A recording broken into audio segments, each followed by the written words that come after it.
Have you ever let one toxic comment, one rude gesture, or one frustrating moment ruin your entire day? Picture this. You're calm, centered, and completely unshaken, no matter what anyone throws your way. Sounds impossible, it's not. Carl Jung, the legendary psychologist, believed that true emotional freedom comes from mastering your inner world, not letting others control it.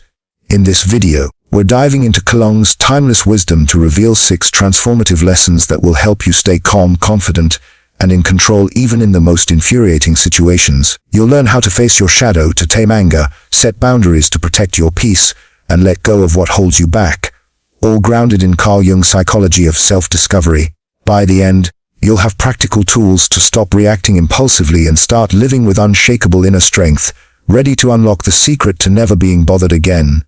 Hit that subscribe button, turn on notifications, and let's embark on this journey to emotional freedom together.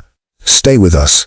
This is going to change the way you see yourself in the world. What if the anger you feel isn't really about the rude coworker, the impatient driver, or that snarky comment online? What if it's about something deeper, something inside you? Carl Jung, the pioneer of analytical psychology, taught us that our strongest emotions, like anger, often spring from what he called the shadow, the hidden part of ourselves we don't want to face. The shadow holds our suppressed feelings, insecurities, and unresolved wounds. When someone triggers us, it's not just their words or actions, it's our shadow reacting. In this chapter, we'll explore how facing your shadow can help you tame anger and reclaim your emotional freedom. Let's start with a story. Meet Sarah, a 32-year-old marketing manager who's passionate about her work. One day, during a team meeting, her colleague Tom interrupts her presentation with a dismissive remark. "That idea has been done before. Sarah, let's move on." The room goes quiet. Sarah feels her face flush, her heart race, and a wave of anger surges inside her. She wants to snap back to defend her idea, to prove Tom wrong, but instead of reacting, she pauses. Why does this hurt so much?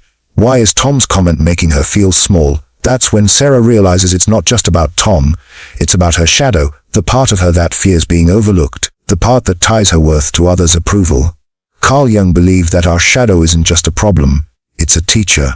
The anger we feel when triggered often points to something we've buried, an insecurity, our past hurt, or a belief we haven't examined. When we ignore the shadow, it controls us, turning small slights into emotional explosions. But when we face it, we take back our power. For Sarah, facing her shadow meant asking herself, why does Tom's dismissal hit me so hard? Through reflection, she uncovered a deeper fear. The worry that her ideas, and by extension, her worth, weren't good in this. She didn't just diffuse her anger toward Tom. She started healing a part of herself she'd ignored for years. So how can you face your shadow to tame anger? It starts with self-awareness. Carl Jung called this process making the unconscious conscious. When someone or something triggers you, it's like a spotlight shining on your shadow. Instead of lashing out or bottling it up, pause and look inward. Is this anger about the situation? Or is it tied to something deeper of fear, a memory, or an unmet need? This isn't about blaming yourself, it's about understanding yourself. As Carl Jung said, until you make the unconscious conscious, it will direct your life and you will call it fate. Let's break this down with a practical example. Imagine you're driving to work and someone cuts you off in traffic. Your first instinct is to honk, yell, or let the frustration ruin your morning. But what if you paused and asked, what's this anger really about? Maybe it's not just the driver. Maybe it's the stress of a looming deadline or a deeper fear of not being in control. By naming the emotion and digging into its roots, you weaken its grip. You're not suppressing your anger. You're understanding it, which is the first step to mastering it. Here's a simple technique to start facing your shadow, the shadow journal. The next time you feel angry or triggered, grab a notebook or your phone and write down 3 things. What happened? Describe the situation briefly. Who or what triggered you? What am I feeling? Name the emotion, anger, hurt, embarrassment, and rate its intensity from 1 to 10. What's beneath it? Ask yourself, what does this remind me of? Is there a deeper fear or belief at play? Be honest, even if it's uncomfortable. For example, Sarah used this technique after her meeting with Tom. She wrote, Tom dismissed my idea. I felt angry and humiliated. An 8-10 beneath it. I'm afraid I'm not good enough. And his comment reminded me of being ignored as a kid. By naming these feelings, Sarah saw her anger for what it was, a signal from her shadow, not a reflection of her worth. This gave her the clarity to respond calmly in the meeting, addressing Tom's critique without letting it derail her. Facing your shadow isn't easy. It requires courage to look at the parts of yourself you'd rather ignore. But here's the payoff. Every time you do, you weaken the triggers that control you. You stop reacting impulsively and start responding with intention. As Carl Jung put it, I am not what happened to me.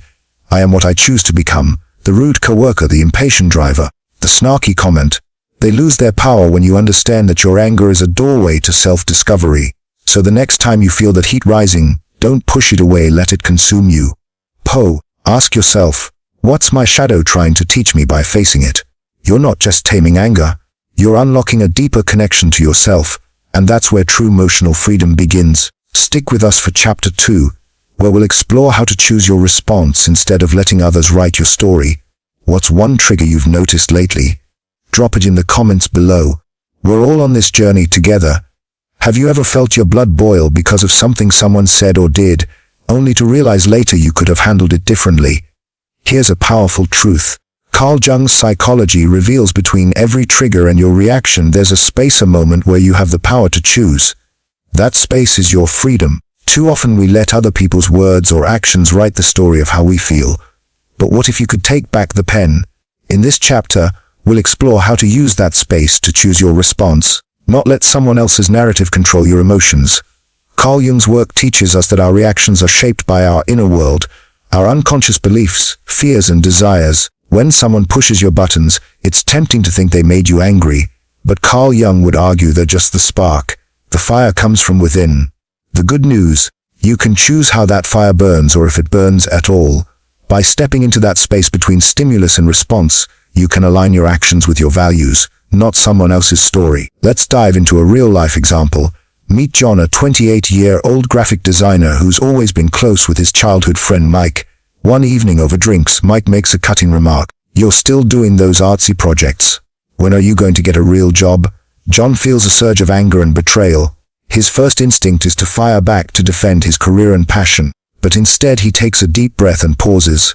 In that moment he asks himself, why is this hitting me so hard? Is this about Mike? Is there something deeper? John realizes Mike's comment isn't about his work. It's about Mike's own insecurities about his corporate job.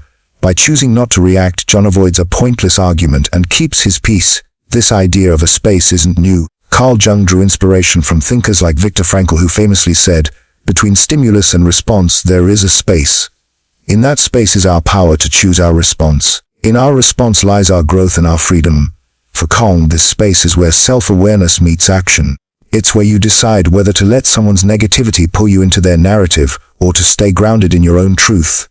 So, how do you master this space in your daily life? It starts with a simple, powerful technique, the 3-second pause. The next time you feel triggered, whether it's a rude comment, a dismissive gesture, or an unfair critique, try this pause. Stop for 3 seconds. Take a slow, deep breath to interrupt the automatic reaction cycle. Reflect. Ask yourself, what's really going on here? Is this about them or is it touching something in me? This connects you to your inner world. As Carl Jung would encourage, choose. Decide how you want to respond based on your values, not the heat of the moment. Do you want to escalate, walk away, or respond calmly? Let's see this in action. Imagine you're at a family dinner and your uncle makes a snide remark about your lifestyle choices. You're always traveling, don't you ever want to settle down? Your instinct might be to argue or feel judged, but try the 3-second pause.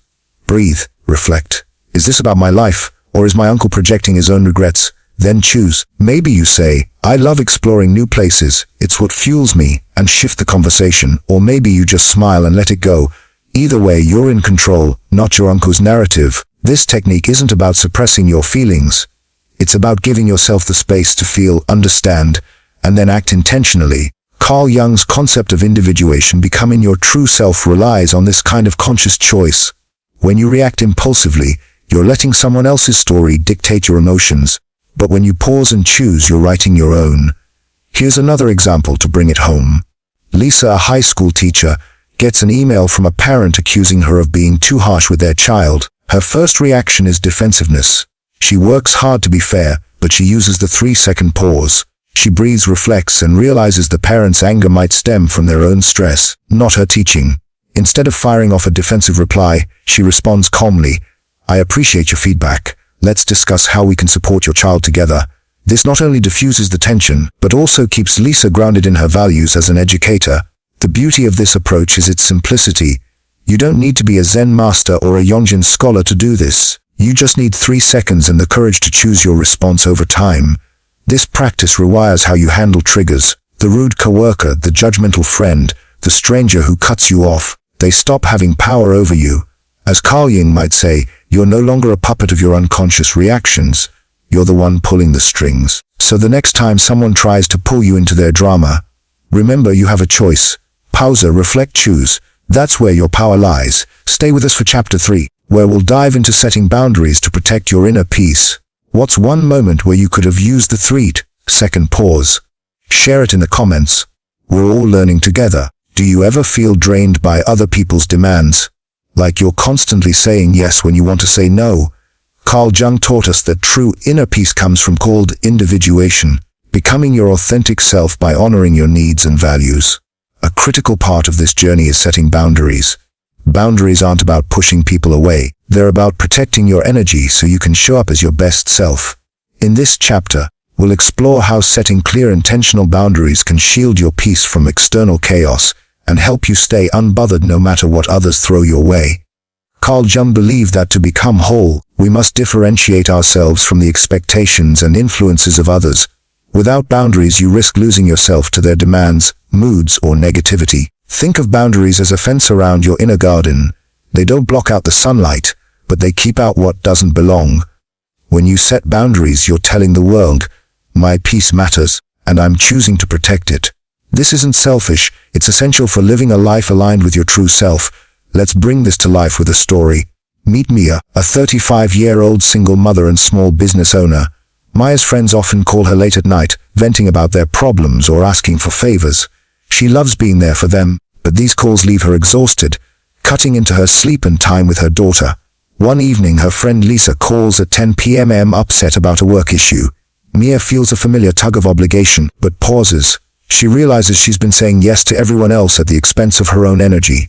Instead of picking up, she texts back, I care about you, Lisa, but I need to keep evenings for my family. Can we talk tomorrow? Lisa understands and Mia feels a weight lift. She's protected her peace without losing a friendship. This is what Carl Jung's individuation looks like in action, choosing yourself without guilt. Boundaries don't mean you stop caring about others. They mean you care enough about yourself to show up fully for the relationships and responsibilities that matter most. Without them, you're like a house with no doors open to every intrusion, unable to rest. As Carl Jung said, the privilege of a lifetime is to become who you truly are. Boundaries are how you claim that privilege. So how do you start setting boundaries to protect your inner peace? It's not about building walls or being confrontational. It's about clear, kind communication rooted in self-respect. Here's a practical technique, the boundary blueprint. Follow these 3 steps the next time you feel overwhelmed by someone's demands. Identify your limit. Ask yourself, what's draining me right now? What do I need to protect my energy? Be specific. Maybe it's saying no to last-minute requests or limiting time with a negative person. Communicate clearly. Use I statements to express your boundary without blaming others. For example, I need some quiet time after work to recharge, so I can't take calls in the evening. Uphold consistently. Stick to your boundary even if it feels uncomfortable at first. Consistency shows others you're serious and helps you build confidence. Let's see this in another scenario. Imagine you're at work and a colleague keeps dumping extra tasks on you. Assuming you'll pick up the slack, you're frustrated but don't want to seem uncooperative. Using the boundary blueprint, you first identify your limit. I can't keep taking on extra work without sacrificing my own priorities. Then you communicate clearly. I'm happy to help when I can, but I need to focus on my current projects this week. Finally, you uphold it by politely declining future requests that overstep. This doesn't just protect your time, it signals to others that your energy is valuable. Setting boundaries can feel daunting, especially if you're used to pleasing others. You might worry about seeming selfish or hurting feelings, but here's the truth. People respect you more when you respect yourself, and those who don't, their reaction says more about them than you. Carl Jung's individuation reminds us that your peace is sacred. It's the foundation of your growth. As the Stoic philosopher Epictetus said, no person is free who is not master of themselves. Boundaries are how you claim that mastery. Let's look at one more example. David, a college student, struggles with a roommate who constantly borrows his things without asking. Instead of stewing in resentment, David uses the boundary blueprint. He identifies his limit. I need my personal items to be respected. He communicates clearly, hey, I'm cool with sharing, But please ask me first so I can keep track of my stuff. When his roommate forgets, David gently reminds him, reinforcing the boundary. Over time, his roommate adjusts, and David feels more in control of his space and emotions. The power of boundaries lies in their ability to free you from resentment and burnout. They let you say yes to what aligns with your values, and no to what doesn't without guilt. By setting boundaries, you're not just protecting your peace, you're honoring the unique self Carl Jung believed you were meant to become.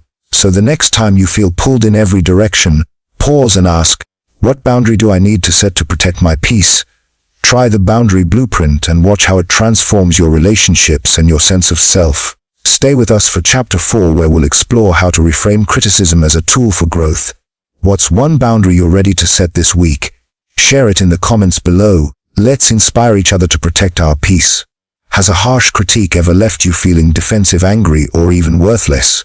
It's natural to bristle when someone points out your flaws. But what if criticism wasn't an attack, but a mirror reflecting parts of yourself you haven't fully explored? Carl Jung's psychology teaches us that criticism, when approached with curiosity, can become a powerful tool for growth. Through the lens of Carl Jung's concept of the shadow, the hidden parts of ourselves, we often deny criticism can reveal truths that guide us toward individuation, the process of becoming our true selves.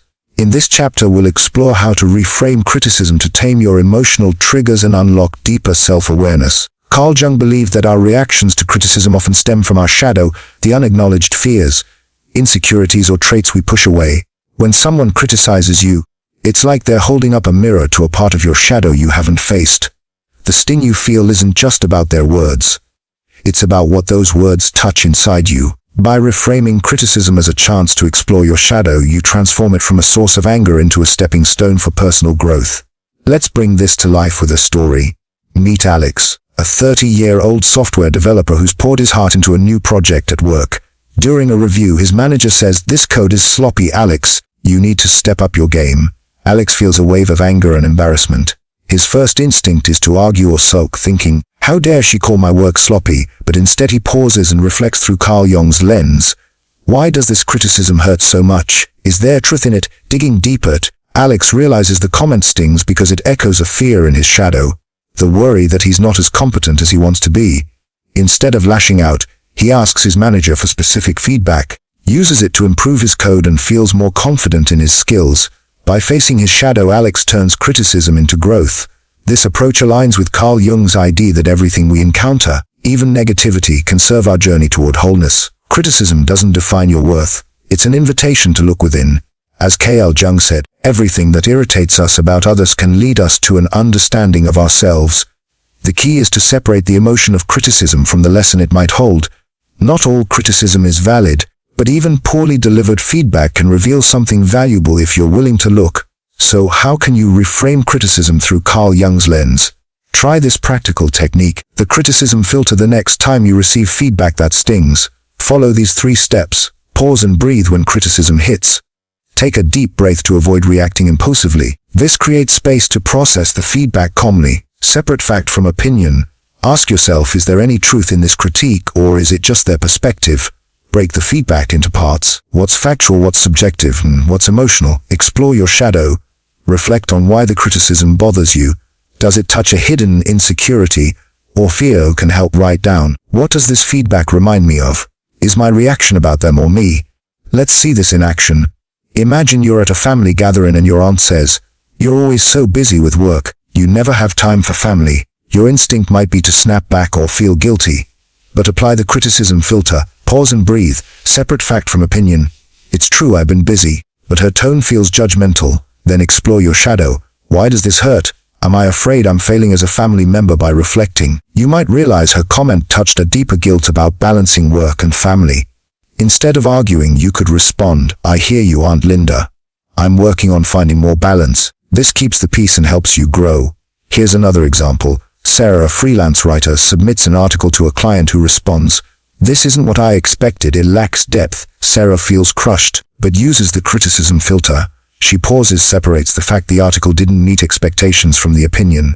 Lacking depth is subjective, and reflects on her shadow. "This stings because I fear I'm not good enough as a writer." She asks the client for specific feedback, revises the article, and realizes her initial draft was rushed. The criticism, though harsh, helps her improve her craft and confidence.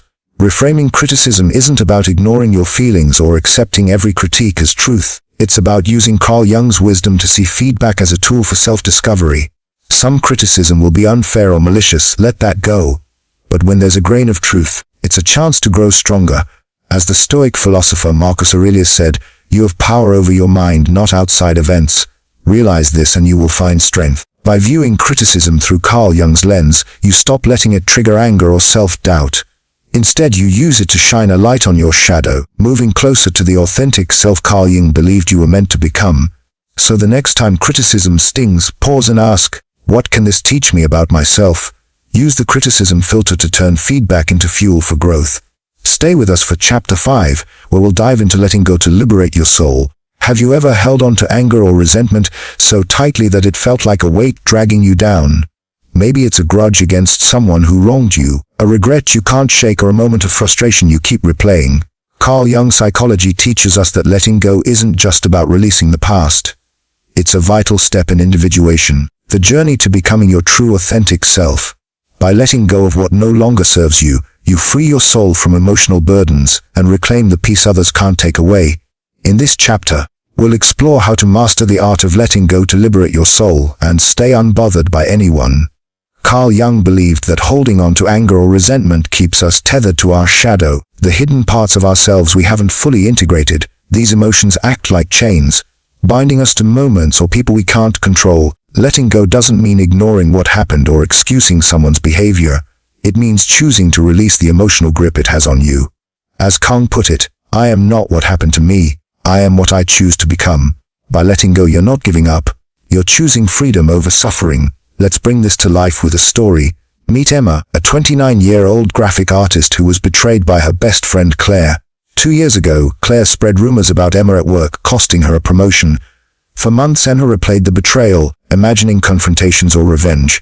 The anger consumed her, affecting her creativity and joy. One day, inspired by Carl Jung's teachings, Emma decided to face her shadow and let go. She realized her resentment wasn't hurting Claire, it was hurting her.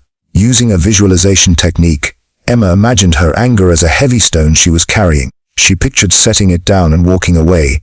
That act of letting go didn't erase the betrayal, but it freed Emma to focus on her art and rebuild her confidence. Letting go is powerful because it shifts your energy from the past to the present. Carl Jung's concept of individuation emphasizes living in alignment with your true self, and you can't do that if you're anchored to old wounds. As the Buddhist saying goes, holding on to anger is like drinking poison and expecting the other person to die. When you let go, you're not forgiving for their sake. You're freeing yourself for yours. So how can you practice letting go to liberate your soul? Here's a practical technique, the release ritual. The next time you feel weighed down by anger, resentment, or regret, try these 3 steps. Acknowledge the emotion. Name what you're feeling without judgment. Write it down. I'm angry because, or I'm hurt because. This brings the emotion out of your shadow and into your awareness. Visualize letting go. Close your eyes and picture the object, a stone, a balloon. Imagine releasing it, letting it float away or dissolve. This taps into Carl Jung's use of active imagination to process unconscious feelings. Refocus on the present. Ask yourself, what can I do right now to honor my true self? Shift your energy to something that aligns with your values, like creating, connecting, or resting. Let's see this in action. Imagine you're upset because a coworker took credit for your idea during a meeting. You feel cheated and keep replaying the moment. Instead of stewing, try the release ritual. Acknowledge I'm angry because they stole my idea. Visualize. Picture your anger as a balloon tied to your wrist. Imagine cutting the string and watching it float away. Refocus. Decide to share your next idea directly with your boss or focus on a new project that excites you. This doesn't undo what happened, but it frees you from letting their actions control your peace. Here's another example. Michael, a college student, was furious after a professor gave him a lower grade than expected, claiming his essay lacked originality. Michael felt unfairly judged and kept obsessing over the comment. Using the release ritual, he wrote, I'm angry because I feel misunderstood. He visualized his anger as a heavy backpack, then pictured setting it down to refocus. He started working on a new essay, channeling his energy into proving his creativity. Letting go didn't change the grade, but it gave Michael back his confidence and focus. Letting go is a practice, not a one-time event. It takes courage to release what's familiar even if it's painful. But every time you do, You move closer to the person Carl Jung believed you were meant to be, free from the weight of the past. As the philosopher Lowell said, "When I let go of what I am, I become what I might be." By releasing anger or resentment, you create space for joy, creativity, and peace. So the next time you feel stuck in anger or regret, pause and ask, what am I holding on to? And what would happen if I let it go? Try the release ritual and watch how it lightens your soul. Stay with us for Chapter 6, where we'll explore how gratitude can transform your mind and keep you grounded. What's one thing you're ready to let go of today? Share it in the comments below. Let's support each other in finding freedom. What if the secret to staying calm in the face of frustration was as simple as shifting your focus? Imagine you're stuck in traffic, late for an important meeting, and anger starts bubbling up. Now picture turning that moment around by finding something, anything to be grateful for. Carl Jung's psychology teaches us that cultivating gratitude can balance the conscious and unconscious mind, creating a harmony that helps you rise above external triggers. In this final chapter, we'll explore how gratitude can transform your mind, dissolve anger, and keep you grounded no matter what life throws at you.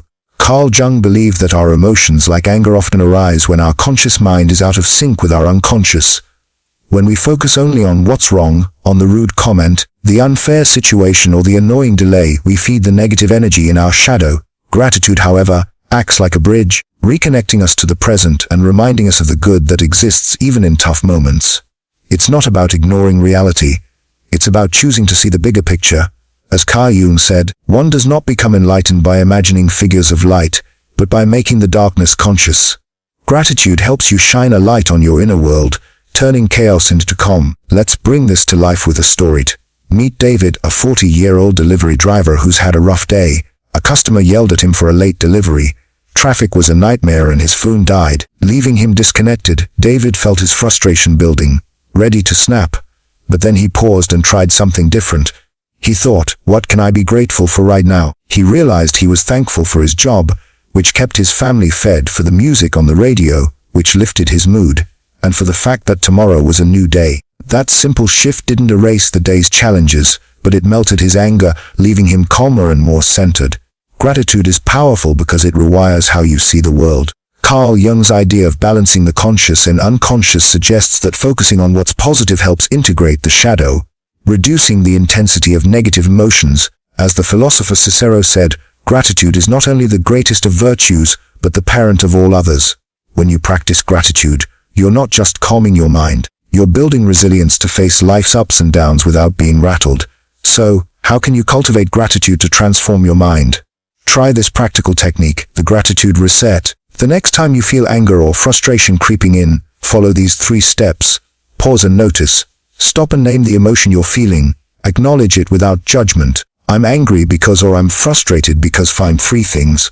Identify 3 things you're grateful for in that moment. No matter how small, it could be your health, akin to gesture, or even the fact that you're alive to experience the day. Reframe the moment. Ask yourself, how can I see the situation differently? Use gratitude to shift your perspective, focusing on what's still good rather than what's going wrong. Let's see this in action. Imagine you're at work and a colleague snaps at you during a stressful project. Can't you do anything right? Your instinct is to fire back or stew in resentment. Instead, try the gratitude reset. Pause and notice, I'm angry because they disrespected me. Find 3 things I'm grateful for: my job, for my supportive teammate who helped earlier, and for the coffee that's keeping me going. Reframe. Maybe they're stressed, not attacking me personally. I can choose to stay calm and focus on my work. This shift doesn't excuse their behavior, but it keeps your peace intact. Here's another example. Maria Anuri was exhausted after a long shift when a patient complained about a minor delay. She felt unappreciated and angry. Using the gratitude reset, she paused. I'm frustrated because I'm trying my best. She found 3 things. I'm grateful for my skills, for the patients I helped today, and for my supportive co-workers. Reframing the moment, she thought, this patient's upset, but I know I'm making a difference here. An angel, and she finished her shift with renewed purpose. Gratitude doesn't mean pretending everything is perfect. It's about choosing to focus on what uplifts you even in the messiest moments. Carl Jung's teachings remind us that true transformation comes from integrating all parts of ourselves, light and shadow. By practicing gratitude, you're not just dissolving anger, you're creating a mindset that's unshakable. As the Buddha said, let us rise up and be thankful. For if we didn't learn a lot today, at least we learned a little. So the next time you feel anger taking over, pause and ask, what can I be grateful for right now? Try the gratitude reset and watch how it transforms your perspective. You'll find that peace isn't something you chase, it's something you create. Stay with us for our powerful outro, where we'll wrap up this journey to emotional freedom. What's one thing you're grateful for today? Share it in the comments below. Let's inspire each other to transform our minds. You've just taken a powerful journey through Carl Jung's wisdom to master your emotions and reclaim your inner peace. From facing your shadow to taming anger, setting boundaries to protect your energy, reframing criticism as a tool for growth, letting go of what weighs you down to cultivating gratitude to transform your mind. This is more than just a guide to staying unbothered. It's a roadmap to individuation. Carl Jung's vision of becoming the truest, most authentic version of yourself. Every step you take to pause, reflect, and choose, your response is a step toward a life where no one else can steal your peace. Think about it. The rude coworker, the judgmental friend, the frustrating stranger, they don't hold the keys to your emotions. You do. Carl Jung taught us that true freedom comes from within, from understanding and integrating every part of ourselves, light and shadow, strength and vulnerability. Each time you choose calm over chaos, you're not just surviving life's challenges, you're thriving through them. You're writing your own story, one where you're unshakable, centered, and free. So, what's next? Take these lessons into your life. The next time someone tries to push your buttons, pause and ask, what's my shadow teaching me? How can I choose my response? Use the tools we've shared, the shadow journal, the 3-second pause, the boundary blueprint, the criticism filter, the release ritual, and the gratitude reset, to build a life where your peace is untouchable. As Jung said, the privilege of a lifetime is to become who you truly are. This is your moment to claim that privilege. Now let's make this a movement.